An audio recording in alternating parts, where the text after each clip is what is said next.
Hello everybody and welcome back to the channel. Today we've got something very special for you. We have a Power of the Elements box that we'll be opening up from YuGiOh, but not only one, but two. So I'll be opening up both of these boxes. And actually with me today I have a very special guest, a good friend of mine who I call Vash. Welcome to the Hey, channel, Vash. Thanks it's for good to be joining here. It's us. an honor, Ace. Thank you very much. So figure we just go ahead and get started. Now, Power of the Elements was actually a very sought after set. It's actually one of the few sets that already has an unlimited printing. And for those that don't know, typically whenever a set first is released, it has the first edition sign on it, meaning that it's the first printing of that set. First edition packs and sets and cards are the ones that are worth the most typically. There are some general unlimited cards that have some value to them, and anything unlimited is just a secondary and onward printing of that set. So I decided to get this set because one, there is an archetype in here called Sprites, which I very much love but sold back in the day because, again, broke boy card collecting, needed to support my habit somehow, and my local shop takes trade-ins. So I traded in a lot of my Sprite cards because they were big money when this set first came out. Still has some money to them. Like when I first sold Sprite Blue, for example, it was worth like $80. Now it's a lot lower at like 30 to 40, but for one card being 30 to 40 bucks is still pretty good. So I figured why not go with this set and have some fun with it. So let's go ahead and just get right into it. I figure I'm gonna do a little mix and match of all these. So we have 48 packs between the two here. I'm going to take them all out, shuffle them up, because in a lot of card sets, there is like mapping, which is basically you can assume where the hit cards are going to be. Because in sets like this, let's see it actually right here. So if we look on the back, it'll say that there is 50 commons, 26 supers, 14 ultras, and 10 secret rares. Now, typically in sets like this, you are guaranteed at least 2 secret rares, 4 ultras, if I'm remembering correctly, and then every single pack will have a foil, just because that's how the newer Yu-Gi-Oh sets work nowadays. Back in the day, you were not guaranteed a foil; you were guaranteed a rare. Now you're not guaranteed a rare. That's from collector's rare sets where you'll find the rares only. So I'm gonna go ahead and move those. Actually, you know what? We're gonna shuffle these up a little bit, do some mixing and matching just so that we can have some variety in what we will pull. The spice of life. Yeah, exactly. We'll never know what you're gonna get. Life's like a box of chocolates. Okay. I love you, Yugi. I love you, Yugi. Okay, so let's go ahead and get started. These packs have a weird feel to them than I'm used to. I wonder if these are Euro prints. So Euro prints are card. Okay, gotta remember. Let's see, 4. Okay, I believe I did that correctly. So let's see. So basically, Euro prints are European prints of sets, and they sometimes will be worth a bit more. Don't ask me why, but they just are. Because Europeans are fancy. I guess. And we know that. Yeah. Okay, so here we go. First foil, Tournaments. So those cards like that are guaranteed. I'm actually going to drop this a little bit just because get a better view. Okay, there we go. That's a little bit closer. Oh, I don't know. I see like right here it says the UKCA. I don't know if that means that it's European, My inference from that is that it's the United Kingdom / Canada print. Yeah, that's what I'm assuming too. I wish that I had a English pack, an American pack that I could use to reference. But unfortunately I do not. So, but I'm entitled to believe that these are Euro packs, which pretty dope, honestly. I don't think I've actually ever opened European packs before. Ace, may I interject quickly with a question sort Absolutely. of unrelated, but kind of related as well? Like, so in these packs, would someone who hasn't been familiar with Yu-Gi-Oh in like probably about 20 years, am I gonna see any familiar cards? No, Okay. absolutely not. Okay, that's what I expected. Unfortunately, I was just wondering, like, yeah, is Dark Magician gonna be around, or is like the Ladybug? I can't remember their name. yeah. So while in some sets there are some nostalgia cards, this one there is not, unfortunately. Okay. A lot of the newer sets that are coming out, you're going to see a lot of newer archetypes. Typically in sets, we have specific archetypes that get support, as it's called. So a lot of the cards so in this set, the sprites and the tearlaments were brand new, if I'm remembering correctly. So they got a lot of the attention and kind of core cards that were going to be a part of the set. But then also other pre-existing sets have support. So like for example, Morphtronic. Okay, so the Morphtronic cards, though that archetype has existed already, but they got a lot of support in this set. And support just means new cards added to the archetype as a whole to be able to make them either viable again, because the meta, as it's called, which is what's considered popular Right, and like very currently dangerous. relevant. Yeah. Exactly. They lose the ability to be meta or relevant, and so adding new support can help keep cards or archetypes relevant or bring them back to relevancy. Okay. All the various miscellaneous things. But yeah, unfortunately in this set, there's not going to be too much nostalgia for old school Yu-Gi-Oh players. For sure. But no, great question. I Yeah. appreciate that. Yeah, I appreciate the thoughtful response. So a lot of what we're going to be seeing here is, like I said, kind of the tearlaments and the sprites, obviously, because they're the big ones. Oh, and Therians too. So here we go. We have an Ultra. We pulled an Ultra gigantic sprite a little bit earlier too. So these are some good cards that are fun to have. Therian, though, did not really seem to take off too much. I haven't really heard too much about them. Good looking cards, though. Like I mentioned in my first video, a lot of why I collect the cards and just the sets that I do is because I just love the artwork. So while I may not play with them, it's still just fun to collect them and see what they are. So here's actually a great example, Moki Moki Adrift. This is another card where there were only 2 cards beforehand that was part of this archetype, which was Moki Moki and then Moki Moki King. And so everybody was super hyped to see that they were bringing Moki Moki support, even if it was just this single card. It's hilarious. And also, I mean, just look at that. He's cute. He's just adrift in space. Yeah, he has man. no idea what's going on. So it's, that's kind of the fun of it, is to see what kind of new support that they'll be bringing into things, and how they can maybe make your favorite archetype relevant again, or what they can bring to deck matchups and different ways to kind of play. So that's the fun part of kind of bringing back old archetypes into the current meta, is that it can really throw a monkey wrench into what people are used to playing and used to being able to kind of work with. Like finding your packs regardless of if you're collecting or if you're competing. Exactly. Yeah. So nothing too big yet, but again, that just means that we shuffled them really good, and we're gonna leave some good stuff. Kind of deal. Hopefully, yeah. You don't want to kind of get it all in the beginning, because then there's nothing for us at the end. All right, we have another foil, another ultra rare here. What is this? Vernius Sliff. Yeah, pronouncing some of these is good luck if you can pronounce some of these names, but I will do my best to say what I can. Vernisilf is what I get. Yeah, exactly. It's like you can show this card to 10 people and just be like, what's it called? yeah, it's just like, okay, it's like a game of telephone. No, you're not gonna get the same answer no matter what.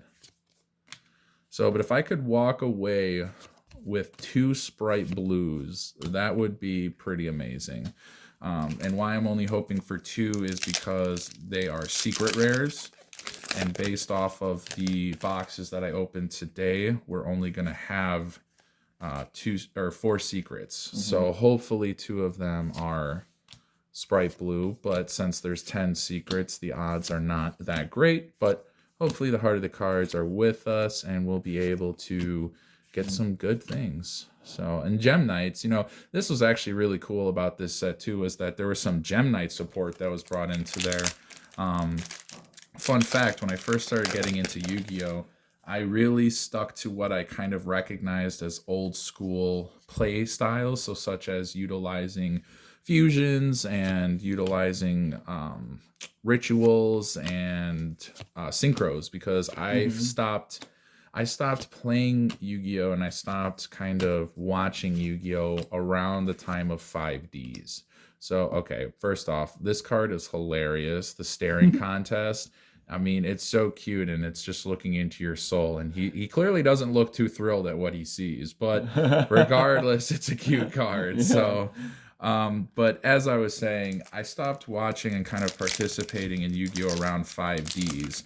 And that was the introduction of synchros. So anything after synchros like XZs, pendulums, and Link, I was very hesitant to get involved with because it just seemed very complicated. But as time went on, I started to utilize XZs and Links because they're just too OP to not utilize. But I'm still very hesitant about pendulum monsters just because it's, I don't know. I'm just on the fence about them, honestly. But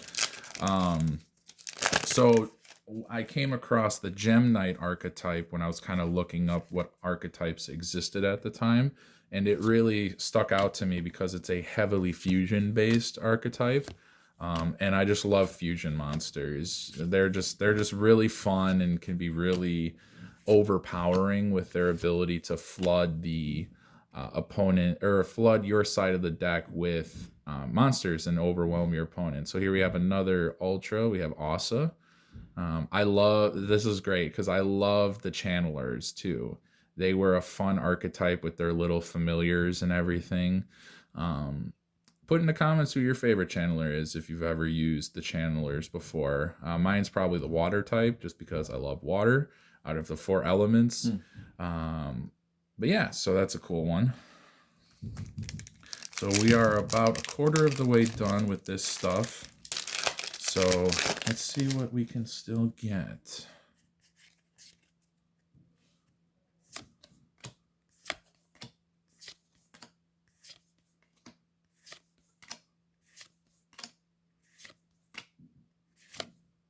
Okay. I totally just mixed all of that up. Oh, okay. Easily fixed. Yeah. Wrong pile. No big deal. I try to separate the cards that I want from these sets from just the bulk commons that I get, because that is the real bane of existence for pack openers and Yu-Gi-Oh collectors is, well, I mean, just card collectors in general, is all the bulk commons that you get from everything, because obviously you only really need about, I mean, unless you're making multiple decks with the same cards in them, you really shouldn't ever need more than maybe like 2 play sets of cards, which a play set is 3 copies, because that's the max amount that you're allowed to have in a playable deck. Okay. And so having like 2 play sets then can make sure that you could utilize 2 different decks while having enough of that card to be sufficient for both without needing to like tear apart one deck to fulfill the other one's needs. It sounds so simple coming from you, and it's so mind-melting to me. Yeah, well, it's taken a long time for me to learn all of these things because, you know, I mentioned in the last video that I started card collecting and getting back into cards when it was 2019, the end of 2019. So it's been about a good solid like 2 to 3 years that I've been back into this, and I've been watching a lot of YouTubers who do these things, and they've been able to explain it. So all I'm really doing is just regurgitating the information that I've learned that others did. So that's kind of the fun part about this community is how we help each other out by learning and expanding each other's knowledge. Here's a fun archetype that I've been wanting to build for a long time, and it's Vendread because it's a ritual one. I really love the ritual archetypes. I feel like ritual monsters have just been forgotten in the more recent years, because I think back to like OG Yu-Gi-Oh, Blackluster Soldier, the Hamburger, Turtle. Like there's so many. Those names are not accurate, but there's just so many. I knew what you were looking for. Yeah, there's like the OG Yu-Gi-Oh players know exactly which ones I'm talking about, though. And it's just been it's been a shame because those ritual monsters were really fun. It was cool to be able to not need to sacrifice summon for some really big hard hitters. Now, don't get me wrong, there definitely are some ritual decks that still exist, like Gashiki, but oh man, I am just fumbling these cards. Like Gashiki, but they really just, other than that, there's really not much that is around that can kind of keep up with modern meta. Just because the meta right now is just insane with with what archetypes and kind of styles are being utilized for like tournament play and things like that.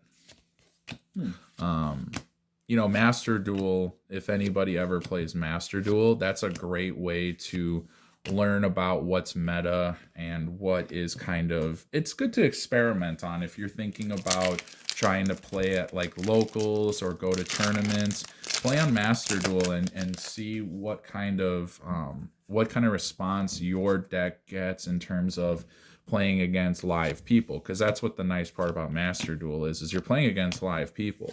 So you can see just exactly how well your deck can stack up against people who've, put time and effort into building their decks as well. Another gigantic sprite. Very good. Because once you start getting, higher up in the ranks with Master Duel, it gets rough. I remember I got really far with my Sword Soul deck, and I know probably people are groaning as I say that, because Sword Soul it's a demon to go up against, no doubt, but that's why it's so much fun. And also I just love the worm subtyping too. I feel like the worm monsters don't have a lot of monsters and just archetypes in general. So like Sword Soul and the Yang Zing, like all those are super cool to me because worm monsters are just dragons but different. So like the not as revered dragons. Okay, I was picturing worm WORM, but no, it's WY. Yes, Yeah, okay. WYRM. Okay. Yeah, worm that way. But it's funny you mention that because there is a worm archetype WORM. Really? Yes. Huh. And they look funky. Like that's old school like YuGiOh. The Texan bullworm from SpongeBob. Yeah, exactly. There is actually one that looks like just like a very skinny version of that. It's like orange and it's gnarly looking, but that's from like GX era, I want to say. Okay. But still fun nonetheless. Oh wow, 3 game. Oh, there we go. Our first secret rare, and it's a Teelerman card, which is cool because I'm pretty sure this one is still worth something. I'm not too sure. I'd have to look it up, but first secret, and not bad. I'll take it. So that's the secrets. You can always tell because they are mad sparkly. They got all the sparkles. And also too, another way to tell if the sparkles aren't enough for you, the ultras will have gold. They will have gold in their name, so like that they'll have the gold kind of coloration and font, whereas the secrets will be more like clear, like it's kind of void of coloration, or it's kind of like the rainbow, like a holographic-y silvery kind of is what I'm getting. Yeah, yeah, that's a good description for it. And then the supers, they just don't have anything for their names. So that's a way to tell kind of the differentiation between the foiling.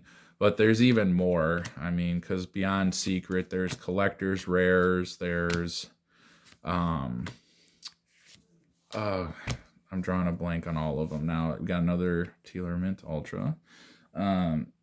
There's ghost rares. There's starlight rares. There are gold rares. There's so many parallel rares, I think is what they're called. I can't quite remember, but those are typically the parallel rares. Are typically what you get from like the tins. They basically are like the starlight foiling, but only in the center artwork, whereas the starlight foiling is over all of the card. So, all right, we're about halfway there, I'd say. Let me see something. EN04. Actually, you know what's kind of interesting? Now that I look at this card a bit more, the foiling printing is actually present. I don't know if it's visible on here, but the foiling is actually a little bit present outside of the borders of the card. So that's kind of fun. Yeah, wow, it's even I'm seeing that. Yeah, it's even down here in the lettering. I don't know if that's visible from your perspectives, but yeah, so it looks like the foiling kind of went a little crazy on with that one, but that's cool nonetheless. Don't know if that's a misprint or anything, because that's the thing too, is Pokemon has really good quality control. YuGiOh does not. My goodness, the quality control is awful. I'm actually, although, see, that's a reason why I think that these are European packs, because these things are very good quality so far. Like I said about Europeans. Yeah, exactly. So there hasn't really been any off-centeredness or just like misprinting compared to like the US, where it's a mess. Like the quality control is just awful. So definitely believing that these are Euro print, which is pretty cool, because I don't believe that I ordered these knowing that they were Euro print. Oh, here we go. Another secret, Ultimate Slayer. Fun fact, this is actually in Starlight Rare. This is the first Starlight that I ever pulled. So that was pretty cool, because when this set first came out, this was the highest rated Starlight, and it was worth like $400 or something. So that was really cool to be able to pull as my first Starlight.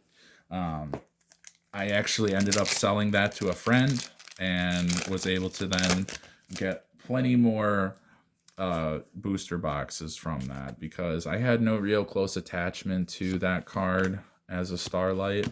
And I sold it to my friend, who I know was going to hold on to it and take care of it. So I was like, that's fine by me. I don't really mind. Yeah, that's cool. But the two Starlights that I've pulled since then, I still have, because I am not in a position now where I need to sell all of my good cards all the time. Slightly less broke boy. Yeah, slightly a little bit less, but they're from the Crystal Beast Revenge of the Crystal Beast sets, where it was that set, because some of those sets, what happens is they are packs of 5.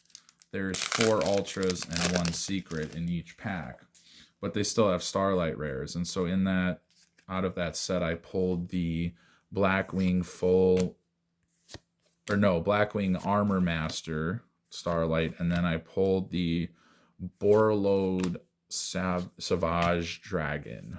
So I pulled those two, which and here's the other. Here's secret number 3, which I really want to get this in a Starlight. This card just looks amazing. I think the artwork looks really cool with the different dragons and the fire aesthetic.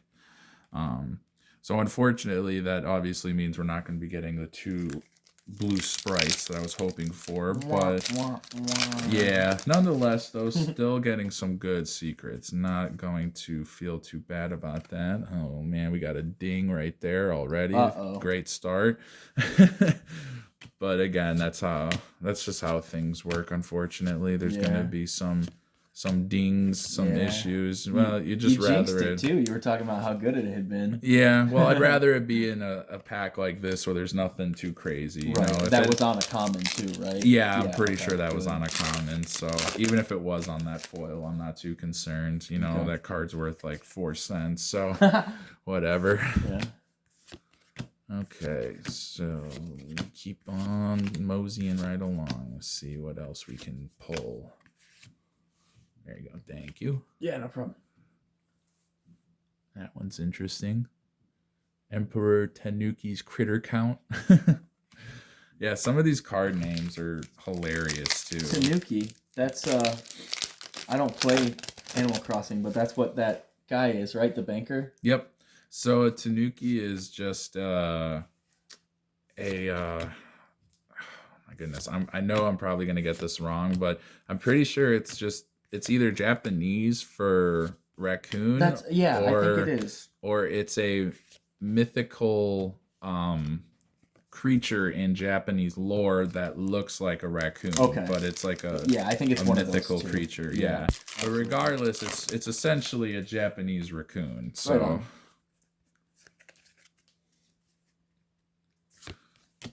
But yeah, so in that last pack, got the Sprite Starter, which is a good support card for sprites. Basically lets you search a sprite card. Oh, here we go. Here to judge your decisions while staring into your soul. Just look at that face. He's cute. He's cute and disappointed all in one. Hatefully cute. Yep. Okay.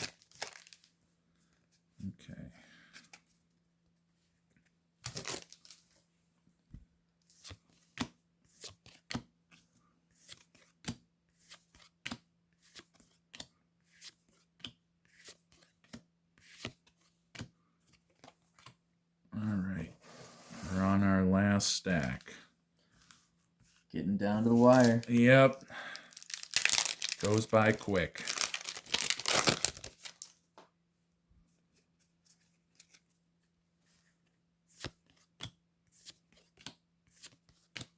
So this is another one. The Gunkin cards. I love this because they're just sushi rolls. That's the whole set. Is based off of sushi rolls. That's awesome. Yeah, it's great. I wish that the archetype would get more support, but I know in I think it's the next set that is dropping for the US. I think that we're getting a Gunkin support card, which is great. I can't remember. I think it's an XZ's. I'm not too sure though. I can't remember what I saw on the card list because I'm one of those people where like I don't care about the spoilers for the set list. Like I want to know what's in there so that I can decide whether or not I want to get the set. Because when you don't have a lot of money, you're not trying to waste it all on stuff that really doesn't matter to you or stuff that's not really valid. Yeah, you know, kind of like sought after because. Yeah. I made the mistake of wasting a lot of money on Ancient Guardians, which is just the worst set I think ever to exist. Like it looked fun at first. Like the one archetype in there looked really cool. The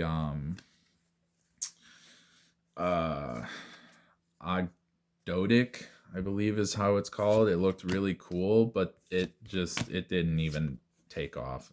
Oh, double pull. Bought way more boxes of that than I should have, which was any boxes that I bought. But nonetheless, you know, lesson learned. That's why I do my research now. That's why I look to see what's in the boxes, you know, in the set list, because I want to make sure that I'm not getting something that I just don't really care about getting. I mean, now things are going to be a little bit different because, you know, I'm probably just going to be opening stuff for you guys for content. So then You guys can decide whether or not you want to open up these sets. I mean, that's kind of half of why I watched, you know, the YouTubers that I have growing into kind of more of this role as a card collector, was because they opened it. I got to see the actual artwork. I got to see what kind of like the pull rates were like.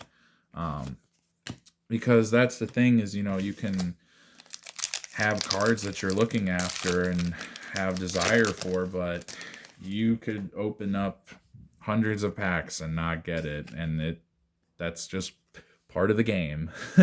Like I mentioned before too, I've been trying to hunt this Giratina card from Lost Origins, and I've probably opened up like, I don't even know, close to maybe a couple hundred of that pack, maybe of that set or more, and still haven't pulled him. And what's hilarious is that I still open up packs to this day and I'm getting cards I still haven't pulled. Because unlike Yu-Gi-Oh, the Pokemon sets have like 250 different cards in them, whereas Yu-Gi-Oh sets typically only have 100.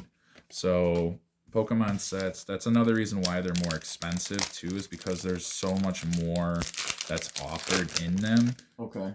Well, there's more that's offered in the set. There's more packs in the boxes, and there's one more card in each pack. So, so it's comparable as to why it is more expensive, but I also understand why people can't always be affording the more expensive stuff, which is Pokemon. So, all right, last two packs. Let's see what we get. We're still now. See, here's the thing: if we don't get a secret out of these last two, that is a good example of how, even though we're supposed to get 4 secrets, we're not guaranteed it, because oh, never mind, there it is. Boom. So that's the last one. So that's kind of how like ratios work when I was talking about earlier. So we're guaranteed to have at least those 2 secrets per box. So I don't know what this last one's gonna be. So this one might just be a super, but it might be an ultra. We shall see at the end. Nope, just a super. Okay, well, that's it. Nothing too crazy, unfortunately, but still a very fun set to open up at the end of the day. If you can ever get your hands on it, I would very much suggest it, because some of the stuff in there still has quite a bit of value to it. But without further ado, thanks for tuning in, and I will see you all next video. Thank you.